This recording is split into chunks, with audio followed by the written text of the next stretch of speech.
Oh, wait, do I have to do something? On digital radio, on the app, on your smartphone, on X, YouTube, and Facebook.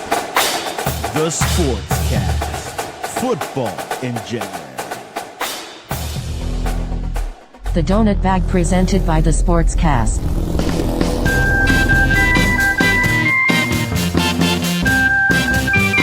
The Donut Bag, hosted by Joey Bag of Donuts. And here's your host, Joey Bag of Donuts.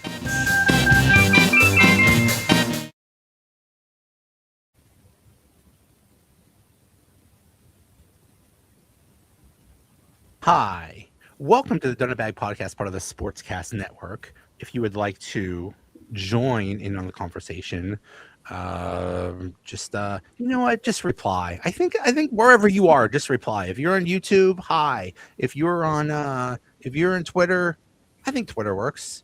Now we're on Instagram. I don't know if Instagram works, but whatever. Hello world.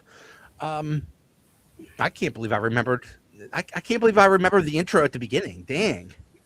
Yeah, right from the start. I'm sharp as a tack tonight. Wow, we're off to a good. We're off to a bad start. We're off to a great start. It has only been 8 days. Where it is, this is Tuesday, January 20th. It has been 8 days ago. Was only the biggest game of the Steelers season, which we have completely forgot about. It has been 7 days since Mike Tomlin quit. It feels like a lot longer than that. It does. What? Here's my first question. Now that we've had some time for it to sink in, what do you think Tomlin's legacy will be? Let's say a year from now, or 5 years from now, or 10 years from now, or what are Steelers fans thinking right now about Tomlin? I think it's a mixed bag. I think more right now, especially the fans, are so glad that he's gone. With time, I think you'll see more and more people gravitate to, oh, he was so great at the time, and a lot of the media like him, guys. I mean, they do. A lot of the media like him. They put him up on a pedestal, and I think they feel he's an automatic Hall of Famer. And it's funny, Joe, that you said about 5 years, because I stick firmly to the belief. I think he's done. I don't think he's coming back as a coach anywhere, and that'd put him right in Hall of Fame discussion in that 5 years. So, I think that's where it's at. I think everybody's glad right now, at least the fans and some of the media. But I think as time goes by, there'll be some more affection towards him, or more whatever.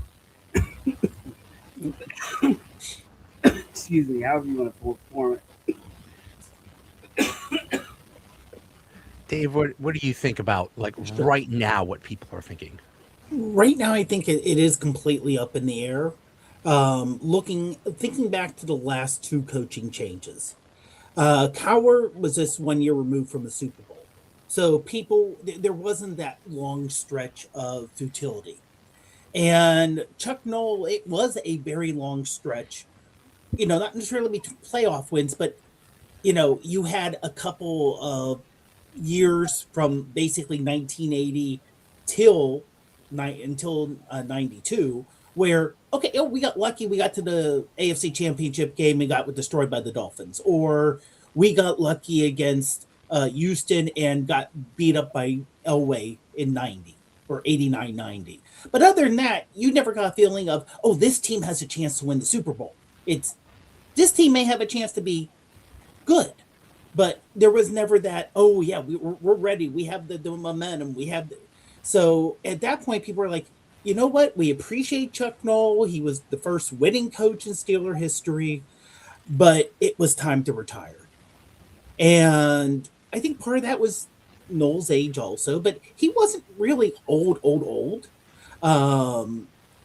Maybe, he's, and for the younger kids, we considered old people in the 80s if you were alive in the 80s, anyone over 60 was old. And now we have completely changed that. But, I think right now it's a mixed bag, and a lot of it will determine in the next month in terms of who they hire and how that person goes about. Because a coach, you don't get a feeling for, how people are going to think about him in the future until you see what happens afterwards. Yeah. So, Right. I think the better question is 10 years in the future, which, given the Steelers' history,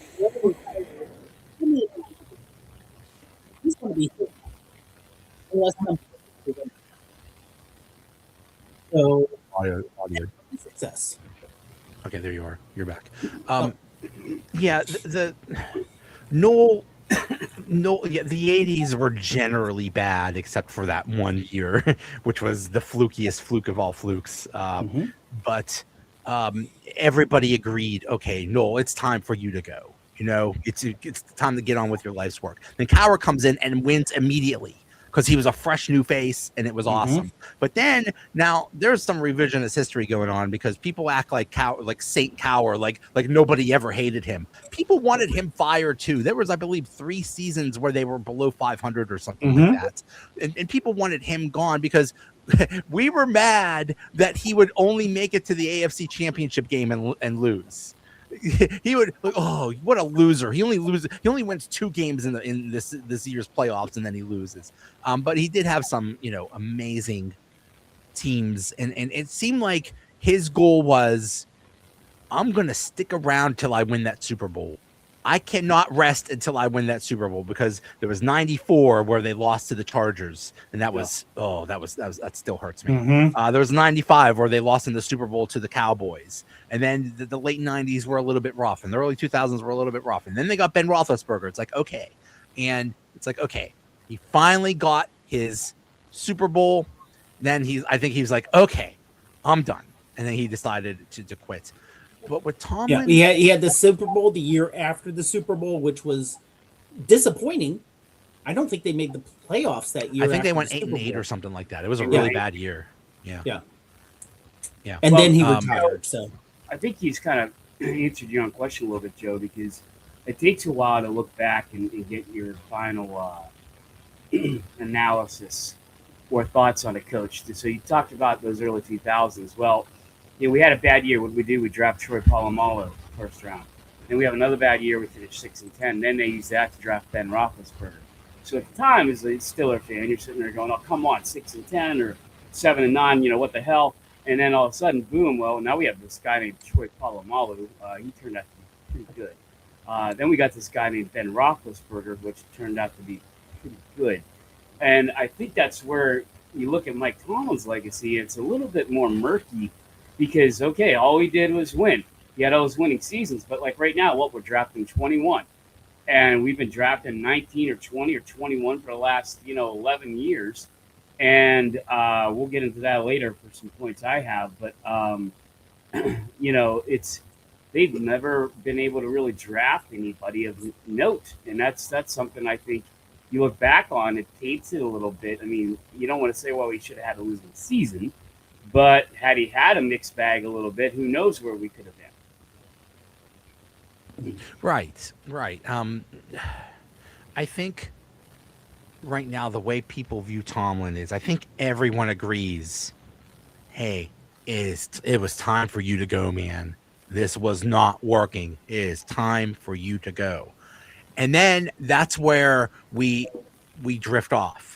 That's where we say, okay, was he a good coach? Thank you for all these non-losing seasons. Thank you for the Super Bowl. Thank you for all this stuff. Or do we say, man, he was a bum. I hated him. I never liked him. So I don't know what the split is there, but that seems to be where the split is. We all agree he had to go, but then right now, do we appreciate him or not? I don't know if it's 50-50 or what the percentage is, but I think through time, I think people will appreciate him more. And like one of you said, it all depends on what happens next. It all depends on what happens in the next few years. Are we going to take off or are we going to get bad? We don't know. It will be interesting to see if they let's say they win the Super Bowl in 3 years, which lots of weird stuff would have to happen. Let's say we win a playoff game in the next 3 years. Okay. How about we start or borrow a little bit more? No. I'm trying to like replicate what happened to Tomlin. You know, Tomlin came in and won a Super Bowl quickly, but everyone said, "Oh no, it wasn't him. It was Cowher's players." Guilty.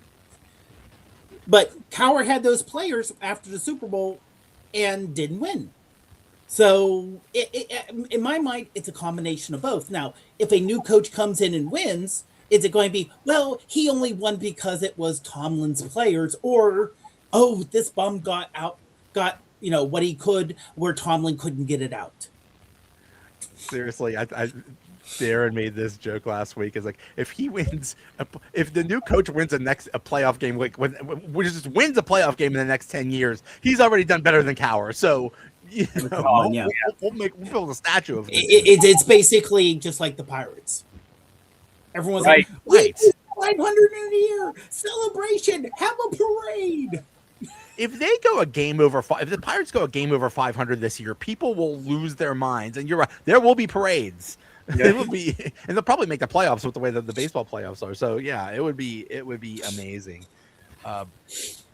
Yeah, we'll see. We'll see. So let's get on to these candidates. Looks like the main ones. Here is something insane.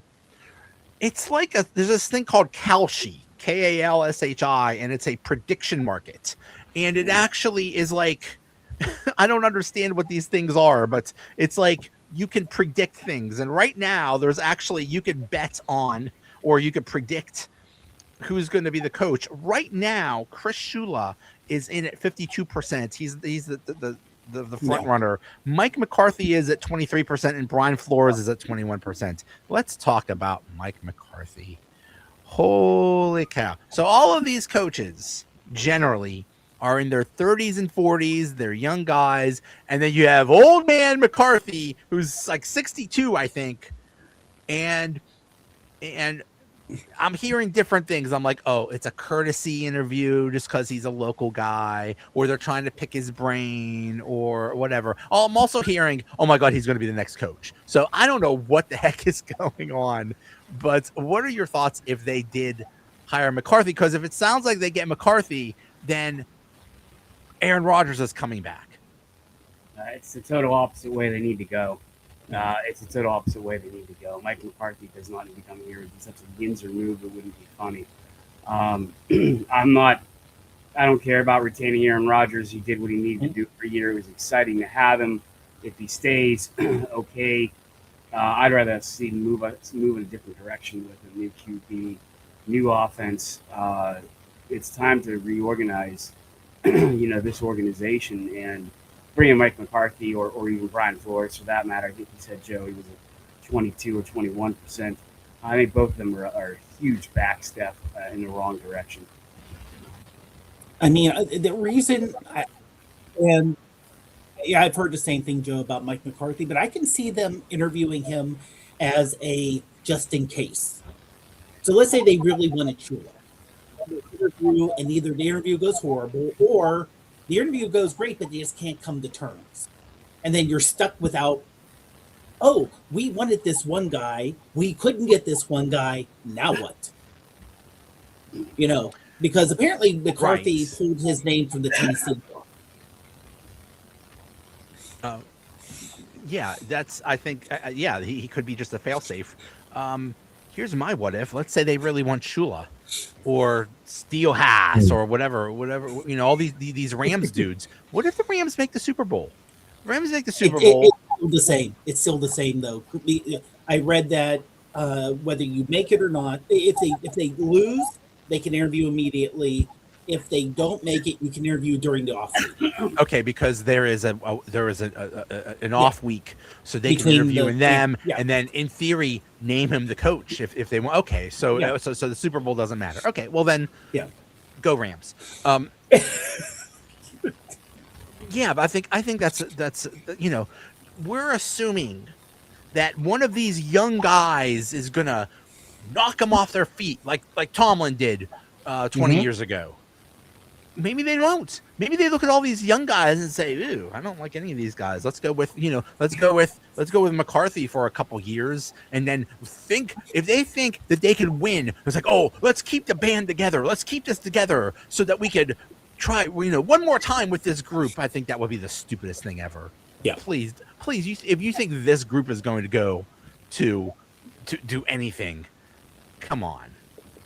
Yeah, youth is the way to go, and I think offense is the way to go. You look at the last out of the last 14 Super Bowls, guys, 13 of them were won by a former offensive coordinator that's now a head coach, right? So to me, I would like to see Shield, or however you say it. Everyone says it's going to take Yinzer's 5 years to get it right, but it doesn't matter what the proper he'll probably like his first name like, actually it's Shellhoos or something like that. Now Yinz Steelhaas and that.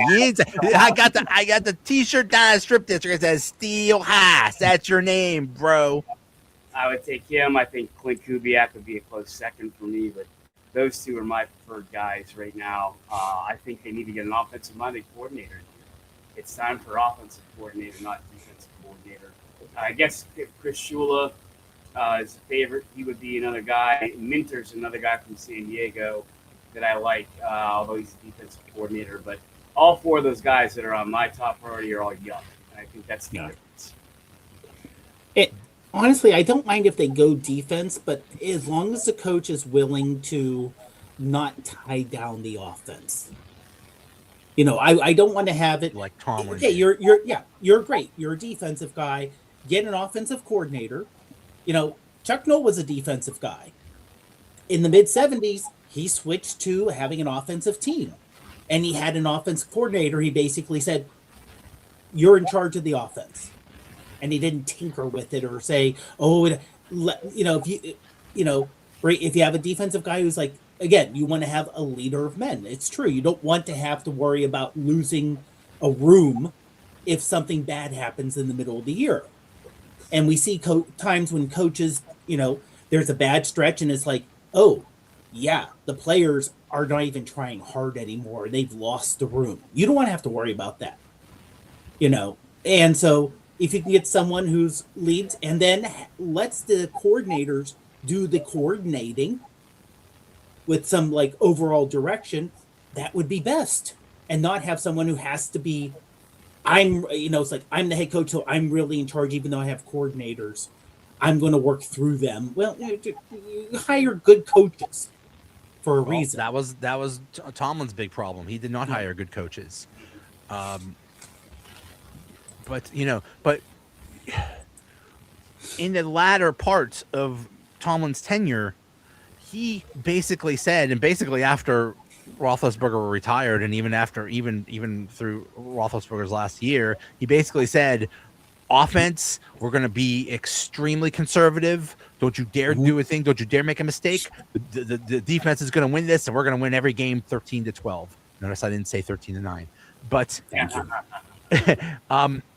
But that's not how he was when Ben was in his prime and he had AB and Le'Veon Bell. He basically said to Bruce Arians or whoever the offensive coordinator was like, hey, it's your offense. You do whatever you want. And he was perfectly happy putting up 30, 40 points every game. So, he was okay with an offense as long as it was good. But when the offense sucked, then he went in this ultra conservative, don't you dare throw to the middle of the field BS that just crippled the team. So, we need a coach, and that's one reason I'm excited about whoever it is I just hope you have a head coach and an offensive coordinator and a defensive coordinator that are actually allowed to do their job. Yeah. And it looks like they're not going to have many holdovers. I know they let everyone go, but I think that's just normal saying, hey, we don't know who the new coach is going to bring in. If you want to find another job, go out and go for it. I miss Danny Smith already. That was Danny. It was announced today. Danny Smith is going to there goes the bubble. There goes the bubble gum market. Bubblegum sales in Pittsburgh have just tumbled. Tanked. Darren, you said when I brought up Brian Flores, you basically said hell no. Why don't you like him?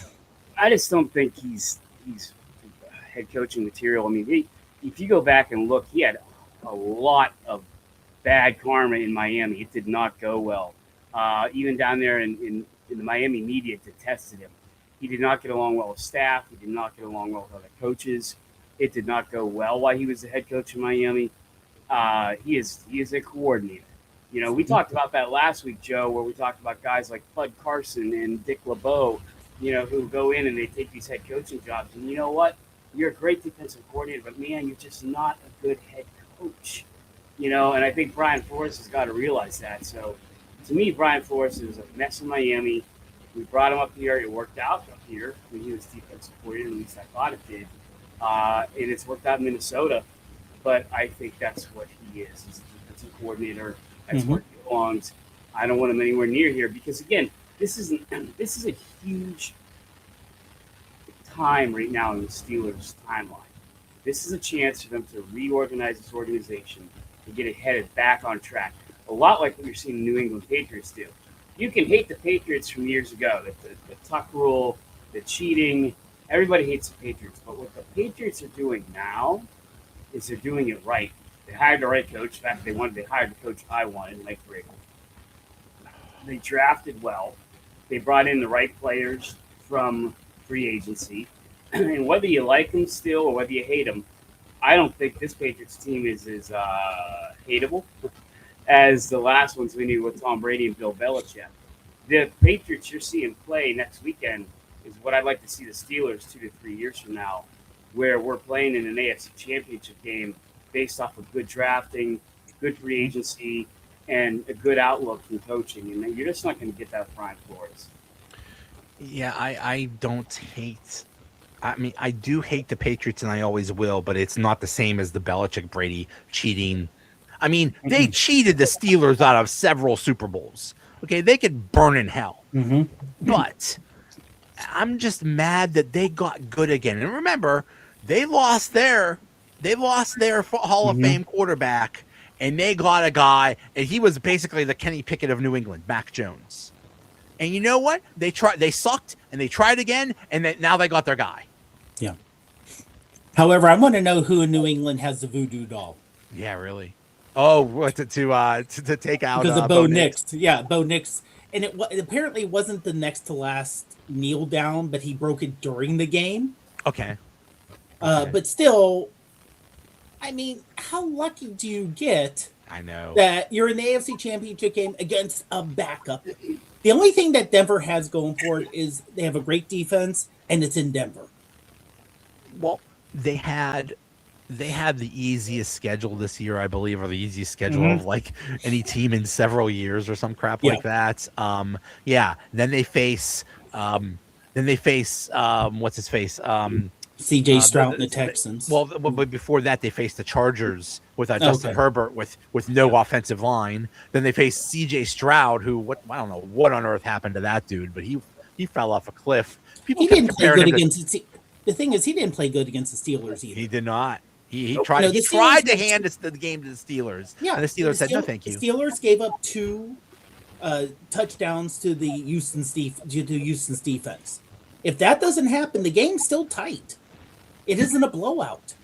Hey, that's a team that sent Tomlin into retirement. So I'm surprised Darren doesn't have like a Houston Texans jersey or something on or something. Yeah, right. Exactly. I have this weird feeling that Jared Stidham is going to ball out. I just have this weird feeling that he's going to have like the game of his life, and they're going to beat New England. I don't know. Weird things happen in Denver. Because that airport, that airport got weird voodoo going on. Mile High Magic. Mm-hmm. Hey, they have a giant sign. Happened to us. With Tim Tebow still not over that game. It happened that year, 1989, with Bubby and Merrill Hodge. But I mean, I've never been anywhere with a mile high elevation, so I don't know what it's like. But I can imagine that would hurt. I mean, hell, it almost killed Ryan Clark. Remember that? He wasn't allowed to play. So but they have a sign outside the visitors' locker room where it's like elevation 5,280 feet. Elevation sickness is a real thing. like to really psych out the visitor. I mean, New England is we'll see. We'll see what happens there. But yeah, God, Mike Vrabel is just the dumbest. Here's one point. The dumb organizations stay dumb.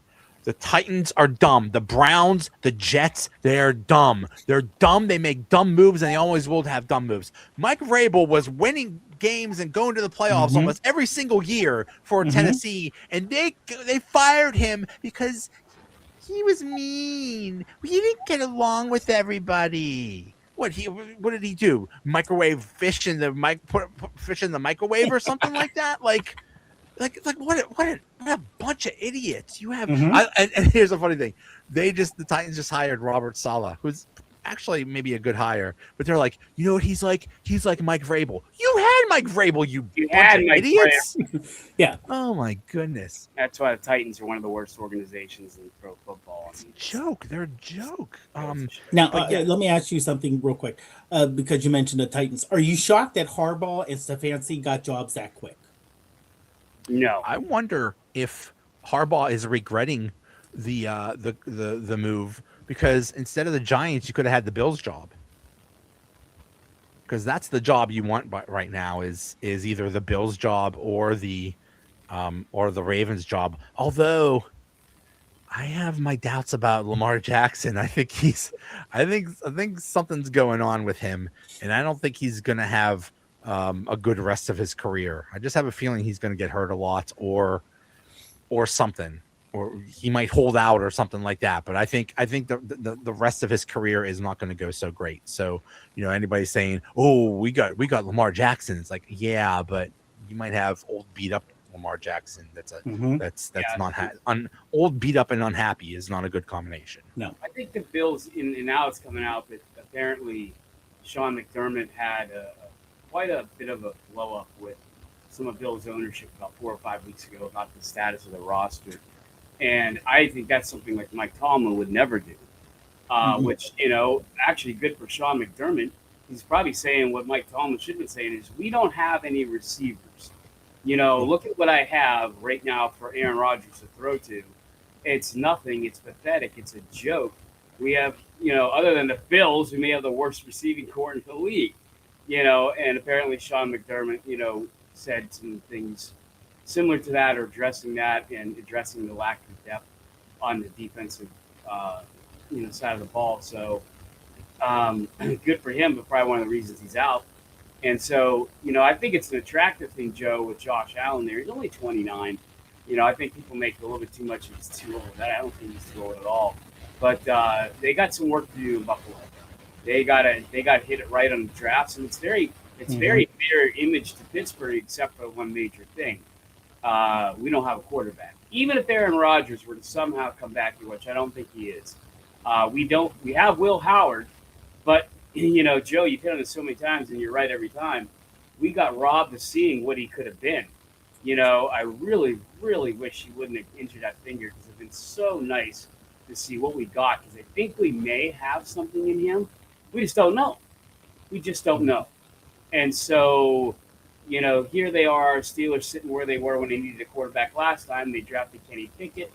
And, a lot of the pre-draft things have them taking the kid from Alabama there as the possible quarterback for this year. Honestly, I'm not a draft expert. I will definitely say that. But given that they're down to one highly respected quarterback in the draft. Right. Honestly, this would not be a bad year to say on wide receiver, defensive back, left tackle.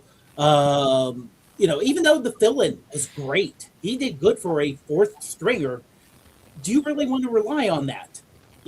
I can see Cam retiring this year. Are they going to trade TJ Watt like you hear people have rumors about? Which money-wise, it's going to be hard. But, do you want to rebuild more of your defensive? You have 12 picks. You can build everything but a quarterback this year if you draft good. And even draft decent, not even great. And then next year is when you get your quarterback. Do you know what the best quarterback class is? Next year's class. And I'm not talking about 2027. No, it's 2027. They'll say, "Oh, you wait till 2028. Oh, that's going to be a great quarterback." And then in 2027, "Oh, 2029. I'm pretty sure Jesus is coming back, and he will personally be a quarterback available." I've heard this before, and I've heard this for years. Like, "Oh, wait till next year's quarterbacks." This year was supposed to be the next year for the quarterbacks. This year we were supposed to have like 10 quarterbacks available, and yeah, it is funny that obviously Mendoza is going number 1 to the Raiders, and then the next one is Ty Simpson of Alabama, and I see him going anywhere between 11 and 21. There are like half the teams need a quarterback, and you mean to tell me they're all going to pass up on him? This is Kenny Pickett all over again. Right. Yeah, I don't know. First of all, I agree with everything Dave said. And I would trade TJ Watt. I know that's probably not the popular opinion. And you're right, Dave. It's going to be hard with the money that's involved there. But I trade him because you're only going to stack up on more draft picks and get that, which is, again, goes back to my whole foundation of this next coaching hire is extremely important, and I think it's really important to get a youthful coach because Tomlin, that's to me always the tarnish that Tomlin leaves. His drafting has been horrific, and he's been on video. I mean, there's a video out there saying where I'm the coach. I'm supposed to go coach him. I don't necessarily care about some of the talent that they may or may not have. That's why you coach. You go to coach. It's exactly what he says. Well, we didn't coach him worth of crap. Out of the last, since 2013, they've only extended a contract for one player, TJ Watt. That's an 8.3%. The league average is 44%. Out of the 96 players he's drafted, only 7 have made the Pro Bowl, and only 4 of those were starters. The other 3 were fill-ins. So his drafting has been horrific. That's where you go back to what you said, Joe. Is he a Hall of Fame coach? You might say, "Oh yeah, he's a Hall of Fame coach because he did this and this," but those things stick in my head. That's where I say fraud Tomlin, or he's a little overrated. Like, okay, we won, but we didn't win pretty, and we didn't develop the players we drafted, and we got our asses handed to us by Jacksonville in the playoffs and Texas and whoever else, and all that is because I think the drafting has been horrible. So, yeah, Dave, you couldn't be more right. This draft is very important. Yeah. Do you go with a quarterback? I don't know. Do you go and get the guy from the Green Bay Packers? Maybe you do. Maybe go get him and give him and Will Howard a hell of a shot at camp this year and see what you got. Yeah. I'm okay with that. That. I am not okay with Aaron Rodgers. God bless him. That was a fun season, and he got a lot out of it. Cool, but God, it's time. It's time. This was his last run. This was honestly, I don't even, and it's hard to get within anyone's head, especially Aaron Rodgers' head. I don't want to go in there. But first of all, since he came to Pittsburgh, complete professional. Didn't go on Pat McAfee show. Didn't talk any weird stuff. Didn't run down anyone. He was a true professional. But maybe it was a matter of he knew how bad he looked with the Jets. And he's like, look, I want to end my career being close to what I should, what in his mind he should look like. Image rehabilitation was a huge reason he came to the Steelers he did it because his image was so damaged with the Jets. It could not have been worse. And that's one hell of a way to leave. So now he leaves as a quarterback that had a good year. And he still showed he could do it. He showed he could be a good teammate. He looks like he's loved by all his teammates. Most likely he's going to say, "That's it. Okay, or go to Minnesota. Accomplished. I'm done." Or go to Minnesota. I like Brett Favre did. Yeah. There you go. Yeah. Yeah, that would be fun. That would be funny. I mean, he wanted to go to that was his first choice anyway. He wanted to go to Minnesota. Like, no, we got JJ McCarthy. We don't need you. You got 9. You got Yeah, 9. Yeah, we have 9. JJ McCarthy and 9. We have 2 quarterbacks. We don't need you. You'd be QB3 here, Aaron Rodgers.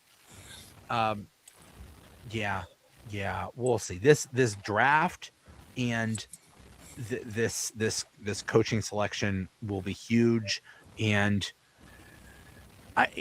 if they do screw it up, can't blame it on Tomlin. Guess who you can blame? Rooney.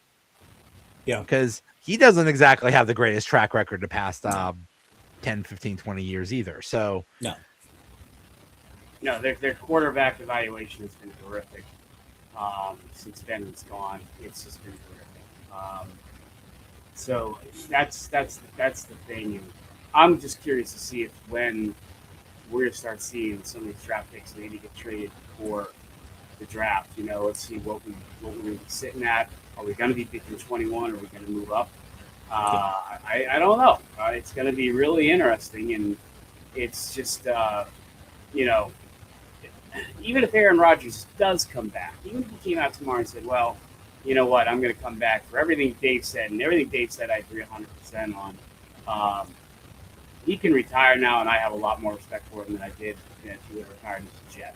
And not that he necessarily did anything wrong in New York. I mean, the Jets tarnished him themselves with their ridiculousness there, and being maybe the worst organization in all professional sports makes them Pirates. Oh, I think the Pirates are doing things better than the Jets right now, though, too. But still, irregardless, that's why everything is so crucial right now in this next week or two. It's like I'm sitting on pins and needles because I'm sitting here thinking, God, don't want to be McCarthy or Flores because I think it'll just set us back. And please let it be one of these young guys, and then I'll feel like a big weight's put off my chest. Like, okay, all right, we got the young guy. Because I think we need a young guy for everything Dave just said, and you too, Joe. We need a young guy to go in there and shake things up because Rooney and Omar haven't done it right, And who knows if Nate Shieldhouse or Clint Kubiak says, well, wait a minute, guys. Look at this kid from Arkansas State. Or, look at this kid from blah, blah, blah, and bring a fresh perspective. Yeah. I feel like Mike McCarthy and Flores would be like, okay, Art, okay, Omar, I think that's what we should do. I don't see them being that, force that the Steelers need or that youth movement in there. I think we do have some decent youth talent on defense. I'm almost in favor of Herbig. I think, this last draft may have been absolutely maybe one of Tomlin's better ones. These last two. Possibly. The center from West Virginia has turned out to be pretty good. Harmon looks to be pretty good. Oh, yeah. The kid from Ohio State. He was a difference maker as a rookie. Right. And I think Joey Porter Jr. might be one of the best corners in the league. So, there's where I look at Tomlin and say, okay, all right, last 2 drafts or so, not too bad. Not too bad. I just checked the 2026 draft. As of right now, the Steelers have 12 picks. Obviously, the first round, the 21st pick of the first round, 21st pick of the second round. Then they have 3 third rounders, and 2 fourth rounders, and 1 fifth rounder, 2 sixth rounders, and 2 seventh rounders. So they have lots of draft capital. That's one thing they did well. When people say, "Oh, they went all in last year," like, no, they didn't. They didn't. They just went. They did not mortgage the future at all. No. So whoever the next. Now the problem is, because the draft is in Pittsburgh, we're all expecting them, and we've been talking about this for almost 2 years now. We've been expecting them to draft the quarterback of the future. And as we see, there really isn't a quarterback of the future. So how is the crowd going to react if we get a wide receiver or something like that? I think we'd be okay with that. I think we're smart enough to say, I'm okay with that. If it was a high-level wide receiver that people, they'd be ecstatic. Because I think even the average fan knows what kind of shape we're in. We've been with wide receivers. Great wide receiver 1, no wide receiver 2, decent 3 and 4s. we're missing that other headliner. Yeah, you definitely are. And I don't even know if we have decent 3 and 4s. It's and here's the other thing, Joe. We talked a little bit about this last week. You know where the other thing with Patriots and the Steelers mirror each other right now going into the season is the Patriots had the 6th most cap space when Mike Vrabel took over. The Steelers have 8th.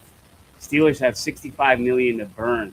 So, as far as trading some of these guys, like you said, Dave, maybe it's possible to trade TJ Watt. The contract's going to be a little bit of a pain on that one. But we also have some money to spend, and so it doesn't have to be at the draft. And so that's the other reason where I think if you bring in a youthful coach, a new perspective in these positions, OC, DC, HC, that we go get some of this young talent and do what Dave just said, revamp the receiving corps, plug some holes a little bit where we need to. Do we need to shore up that offensive line by just one guy on the left side? Maybe we do. Maybe Dylan Cook is the answer. Maybe he's, with a guy there. I don't know. But there's definitely going to be plenty of teams that would give a hell of a hard look at a guy like TJ Watt. You can't tell me like the Bengals or the Titans, someone would be dumb. There's going to be someone dumb enough to take a contract out there. Right? There's going to be someone dumb enough to take a not the Bears. Not the Bears like they did with not the Bears. Oh, okay, yeah. They're still burned by what's his face? Mapletron. Mapletron. What was that idiot? Yeah. I think I have Claypool. his jersey. Oh God. Khalil Mack. God rest his soul wherever he is right now. He's looking down. He's looking down on us from Canada. Yeah, I'm not sure what would happen if they traded TJ Watt, because he still has 3 years left and basically about. I think they would million. have to. Honestly, I could see them having to take a good hunk of that salary. Yeah. People will be like, "We'll take him," but you have to pay or you have to pay 2/3 of his salary.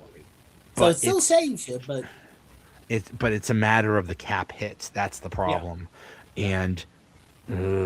Well, and you know what? I don't know how you guys felt, but it kind of pissed me off a little bit. I guess it's half and half. I understand that it kind of pissed me off. Like they're saying that TJ just sat there when Tomlin did his exit thing to the team and said, no. Okay, all right. I know you're attached to the guy, but I don't know if you've been paying attention. This stuff happens. Coaches leave, and you've just been lucky enough that the Steelers are not one of these coaching carousel teams, that this coach happened to stay around for a while. And I understand you're probably attached to Tomlin, and that's okay too. But guess what? Grow up, buddy. You're 30 years old. Things happen. There's going to be a new coach. And you can't tell me, if you had a Super Bowl trophy in your hand, are you going to sit there and go, no? Right. But if you have your damn hands around a Lombardi in 3 years, I think you're going to be pretty happy. Right.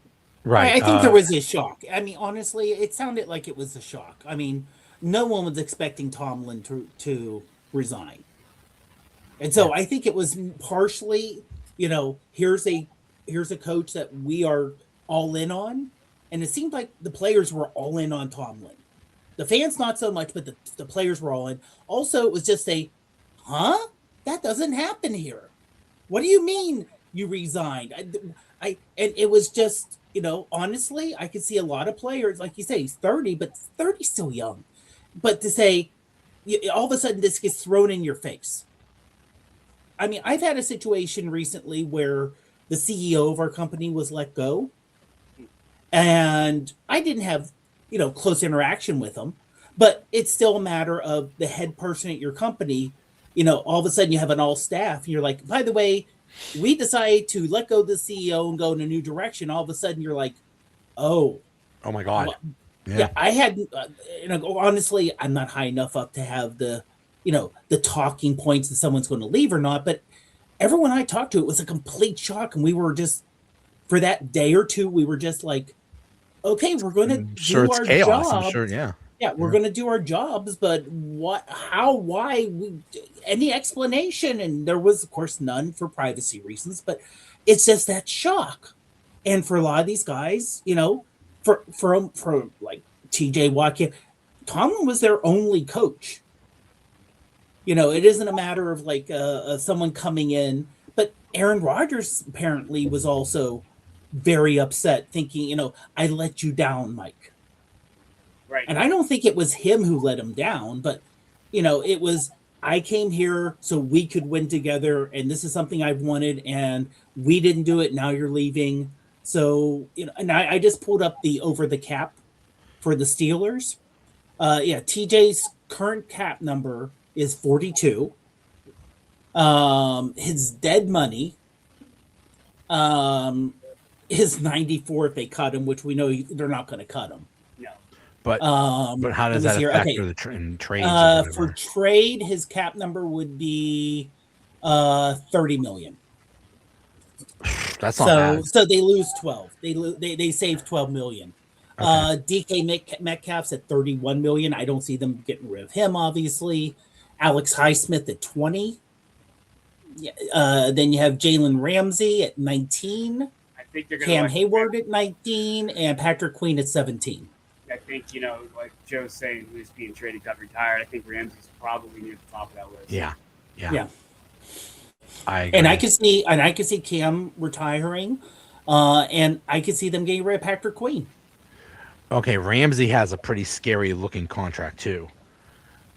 Mm-hmm. He has a 17 million cap hit in 2026, a 19 million in 2027, and 31 million cap hit in 2028. I don't know if that's guaranteed or not, but that's a little scary. Yeah, honestly, I don't see that.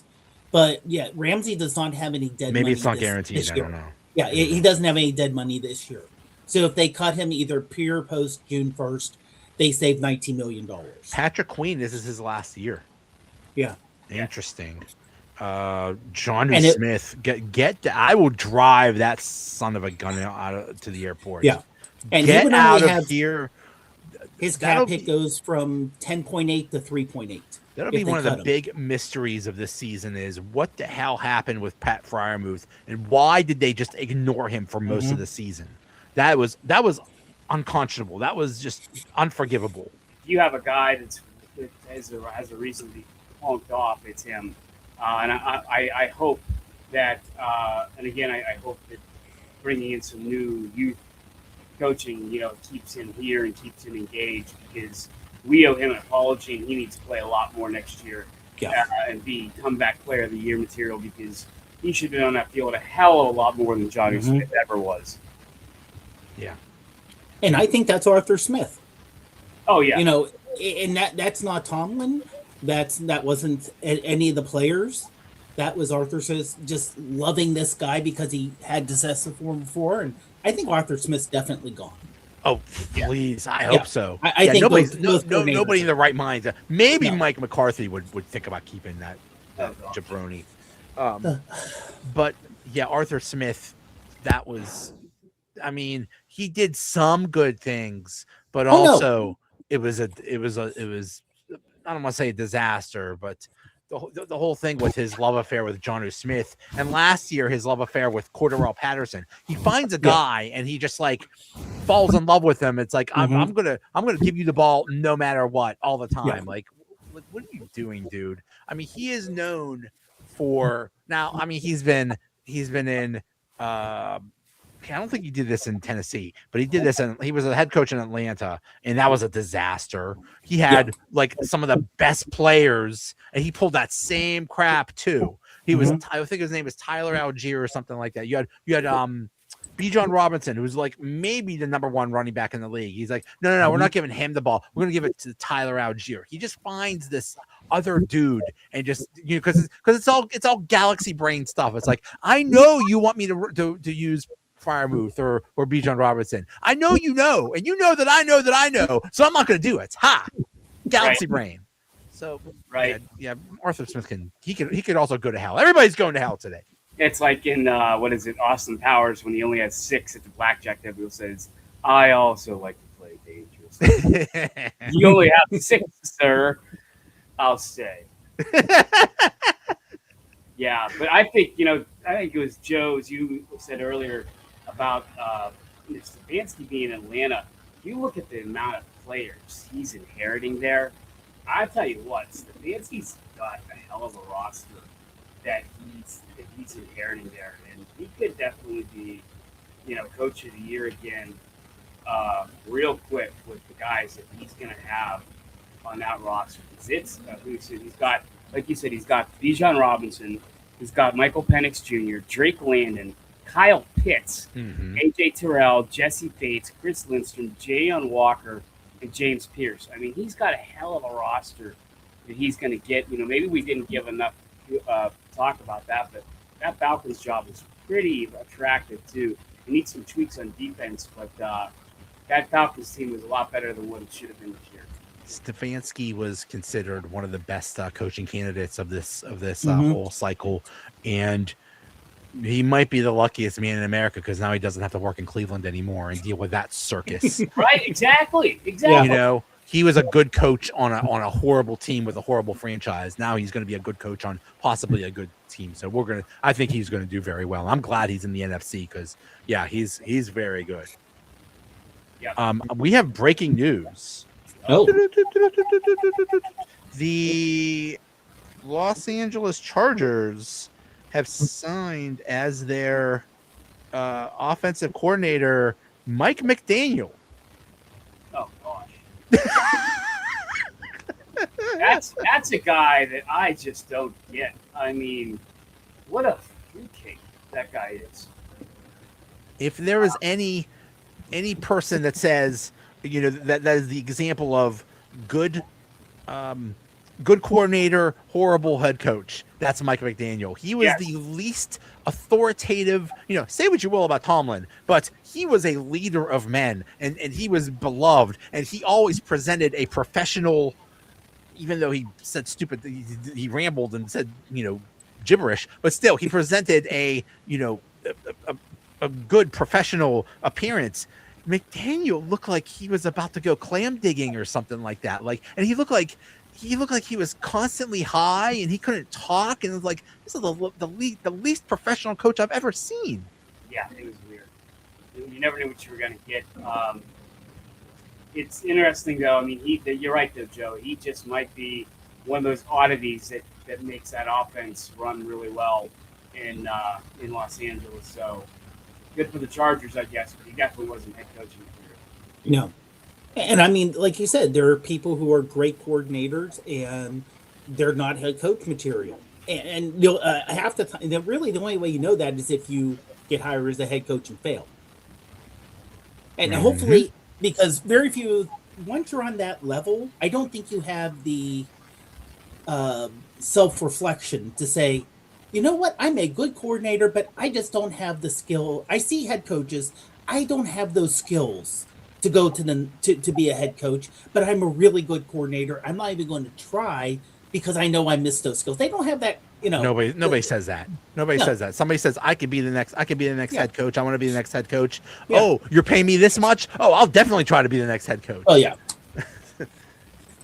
Yeah, money. Everybody has a price for the $1 million man. But that's the thing. That is the risk with getting a coordinator that's never been a head coach. He could be good, he could be bad. They hit the jackpot with Cowher and Tomlin. Mm-hmm. We assume that's Shula and all these other coordinators that have never done. We assume they'll be good, but we don't know. And that's, but I'd rather take a chance on the unknown than the known of a Mike McCarthy or a Brian Flores, who just, I mean, man, well, you talk about a bad reputation. That guy just did not. He burned a lot of bridges. And you could say, well, I've changed. I'm not going to treat people like crap anymore. It's like, really? I mean, but at the same time, they know Flores a little bit because he was a defensive assistant here for 1 year. So maybe they would know him better. I don't know. It's going to be interesting, and I think we're going to know in the next week or two. And I would say it's better than a 50% chance if next week's show we either know who the coach is, and I think 2 weeks from now we definitely will know. I don't think it's going to be more than 2 weeks. But I think it's better than, I'd say it's 60-40. We know who the new coach is by the next show. So let's assume it's one of the Rams people. So they would have to, the next interview would have to be next Monday, right? If they lose, yeah. If they lose, yes. What if they win? Yeah. I think then you have to wait till the off week somehow. Oh, so you have to wait another week. Yeah. Right. Interesting. At least that's why I hear from trying to catch up on it. But the rules are so weird because they can have a virtual, telephone or Skype or show my age, Skype, Zoom call that could last 3 hours. You can have a 3-hour interview before you can have the in-person interview. So the rules on when you and how long you can do and have certain interviews, it is so weird. And you can tell there's a bunch of lawyers running the NFL. Yeah. Yeah. Oh, yeah. I wonder what kind of questions they ask in the interview. I wonder if they say they do the old where do you see yourself 5 years from now? If you were a vegetable, what kind of vegetable would you? If I said where do you see yourself 5 years from now? Collecting my 5th Lombardi, baby. I got one for the thumb right here because I'm gonna win 5 Super Bowls in 5 years, son. That's what I said to Joe last week, Dave. I said I think that's one thing the Steelers have that's very attractive. There's a lot of things that's attractive about Pittsburgh, but you get to say to these young guys, you have 12 draft picks coming up and $68 million to spend. How do you plan on using that to better our team? So there's got to be a lot of decent questions to ask of these young guys, and I think and that's the one thing about Mike Tomlin. Mike Tomlin knows how to sell himself. Mike Tomlin sells himself really well, and I think they're going to be looking for the next coach who can do that and sell themselves pretty well, and that's what it might just come down to. In terms of being a leader and a motivator, and that's what Rooney said. It's like what's the first trait you look for? Leadership. In terms of being a leader, nobody was better than Tomlin. In terms of being a motivator and connecting with the players, nobody was better than Tomlin. It was all the other stuff: the scheme, the coaches, the talent acquisition, the talent evaluation. All that other stuff was just terrible. But in terms of being a leader, he was great. And then I would say not knowing your weakness and knowing where to fill those weaknesses in. And stubbornness. Yeah. That was the most stubborn dude.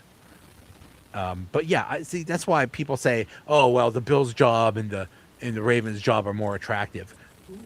Really? Not really, because I mean, seriously, the what's the minimum a coach gets hired, the minimum they have is 5 years here to do things. Minimum. Yeah. Other places, 1 or 2 years, maybe. How many coaches you see hired last year, fired this year? They only lasted a year, maybe 2 years, gone. You see that all the time. Not with the Steelers. They're about as stable as they get, and they want to continue that 3 coaches in 56 years thing. I think that's a good question to ask, Joe. If it was, maybe Joe should conduct part of the interview, but I would say, hey, look, if you're taking the Buffalo job or you're taking the Baltimore job, you're inheriting a pretty decent quarterback either way. Despite what you said about Lamar Jackson earlier, Joe. Oh, no. If you come here, we don't exactly have that. How are you going to handle that, and what would still make that attractive? Something like that. Yeah. I make these questions hard. Right. Don't pussyfoot around about that. But that's what I would say.